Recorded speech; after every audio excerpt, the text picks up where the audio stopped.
बिस्मिल्लाहिर्रहमानिर्रहीम, अस्सलामु अलैकुम। लाखों करोड़ों दुरूदो सलाम मोहम्मद मुस्तफ़ा सल्लल्लाहु अलैहि वसल्लम और आले मोहम्मद पर। मैं हूं उमर दराज गोंदल और आप मेरा यूट्यूब चैनल देख रहे हैं। नाजरीन, मैं इस वीडियो के अंदर बताऊंगा कि अशरफ गनी किस मुश्किल में फंस गया है और अमरीकियों ने कौन सा मुकदमा चलाने की बात कर दी है, और फिर दूसरा ये कि अमरीकियों की तमाम खुफिया मुलाकातें नाकाम हो गई हैं, तमाम धमकियाँ नाकाम हो गई हैं और तालिबान की धमकी काम कर गई है। जिसके बाद जो बाइडेन ने रात गए एक शिकस्त खोरदा खिताब किया है और इस खिताब के अंदर उसने क्या कुछ कहा ये भी बताऊंगा। और फिर एक और आज वार किया गया है तालिबान की हुकूमत के ऊपर।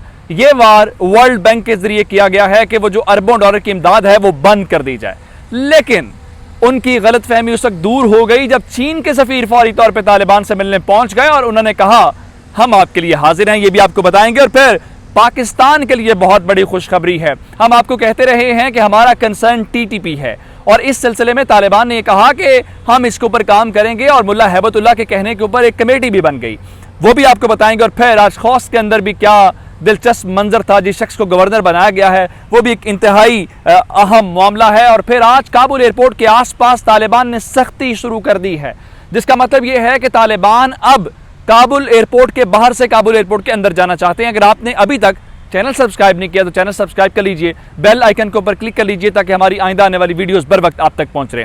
नाज़रीन, मैं अशरफ गनी वाली बात आपको बताऊंगा कि जब इंसान इक़्तिदार से निकलता है तो उसका साया भी उसका साथ नहीं देता। लेकिन आपको याद होगा कि CIA के डायरेक्टर जो हैं वो मिलने आए, मुल्ला अब्दुल गनी बरादर से मुलाकात की और इस दौरान उनसे ये रिक्वेस्ट की गई कि हमें 31 अगस्त के बाद भी कुछ थोड़ा सा मौका दिया जाए। लेकिन इस सिलसिले में तालिबान ने बिल्कुल बात नहीं सुनी। तालिबान ने कहा इसके ऊपर कोई कंप्रोमाइज नहीं हो सकता, जिसके बाद आज रात अशरफ जो बाइडेन ने एक अहम प्रेस कॉन्फ्रेंस की, बातचीत की और यह प्रेस कॉन्फ्रेंस भी इंतहाई अहम है। कई घंटे लेट हुई, लोग इंतजार करते रहे। फिर लोगों ने यह भी कहा कि जिस किस्म की इनकी अफगान पॉलिसी के ऊपर तैयारी थी, इस किस्म की तकरीर के ऊपर तैयारी थी। और वहां पे जो बाइडेन ने कहा कि जनाब जितनी जल्दी हो जाए हमारा निकलना उतना ज्यादा जरूरी है। और फिर आज ये मालूम हुआ कि अमेरिका सुपर पावर नहीं है। कहा कि हमारे ऊपर दाइश के हमलों का खतरा इतना ज्यादा है कि हम ज्यादा देर स्टे नहीं कर सकते। और हम 31 अगस्त की जो तालिबान ने कहा था, क्योंकि उस मुलाकात के दौरान उन्होंने कहा था कि ये रेड लाइन है, इस रेड लाइन को क्रॉस करोगे तो इसका मसला ये होगा, फिर आपको उसके नताइज भुगतना पड़ेंगे। तो तालिबान की इस धमकी को अमेरिका ने मान लिया है और कहा जी बिल्कुल आप कह रहे हैं तो हम 31 अगस्त तक चले जाएंगे, हमें 31 अगस्त के बाद जो है वो कोई ज्यादा जरूरत नहीं है। जिसके बाद अब बरतानिया भी इसी लाइन के ऊपर आ गया। वो बरतानिया जो कह रहा था G7 की इजलास में बैठ के जी 31 अगस्त के बाद भी इवैक्यूएशन होनी चाहिए, अब वही अमेरिका बरतानिया कह रहा है कि 36 घंटे के अंदर हमारा ऑपरेशन मुकम्मल हो जाएगा। अब चलते हैं उस मामले के ऊपर जो मैं आपको बताऊंगा, अशरफ गनी वाला। अभी चीन वाला बाकी है, लेकिन पहले अशरफ गनी वाला सुन लीजिए। अशरफ गनी यहां से भागा, मुत्तहिदा अरब अमारात पहुंच गया। मुत्तहिदा अरब अमारात जिनकी मदद से पहुंचा वो भी हम सबको मालूम है। लेकिन इस दौरान उसके ऊपर जिसको कहते हैं ना कहर बन के कुछ चीज़ टूट पड़ना।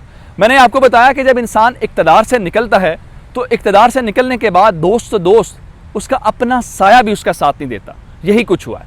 मसलन मैंने आपको फॉर्मर के मिनिस्टर्स का बताया, आर्मी चीफ का बताया कि कैसे वो अफगानिस्तान से भाग रहे थे। आप सुनिए, अमेरिका के अंदर इस बात के ऊपर बहस हो रही है और यह मुतालिबा हो रहा है कि अशरफ गनी के ऊपर केस चलाया जाए, इसको अदालती कटहरे में लाया जाए और इससे जवाब तलबी की जाए। भला कैसे की जाए?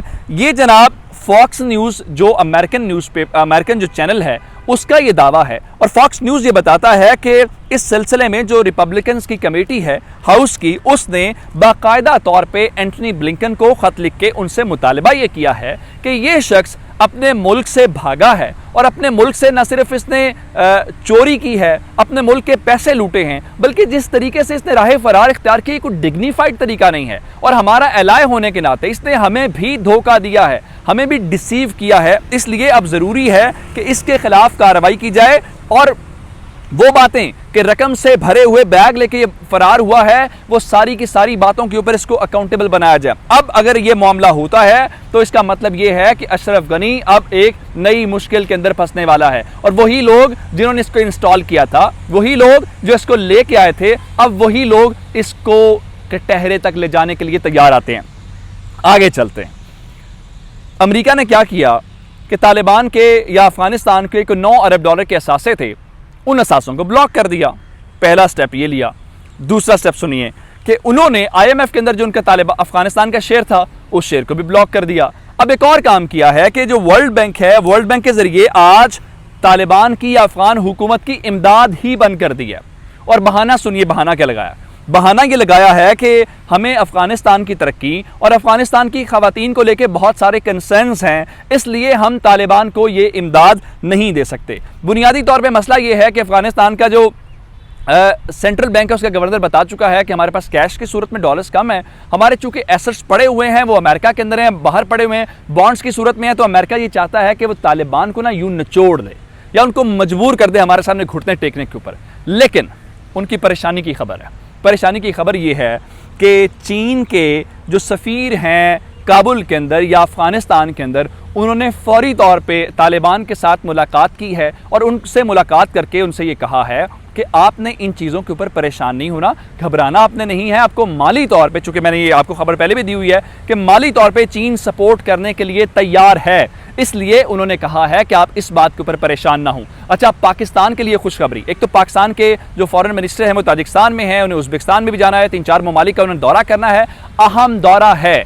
इसलिए दौरा अहम है, रूस ये कह रहा है कि हमें सेंट्रल एशियन स्टेट्स के अंदर भी अमेरिकन नहीं चाहिए, और फिर अफगानिस्तान के मामले के ऊपर पाकिस्तान और रूस और चीन सारे इकट्ठे हैं, ये दौरा अहम है। अच्छा, पाकिस्तान के लिए खुशखबरी क्या है?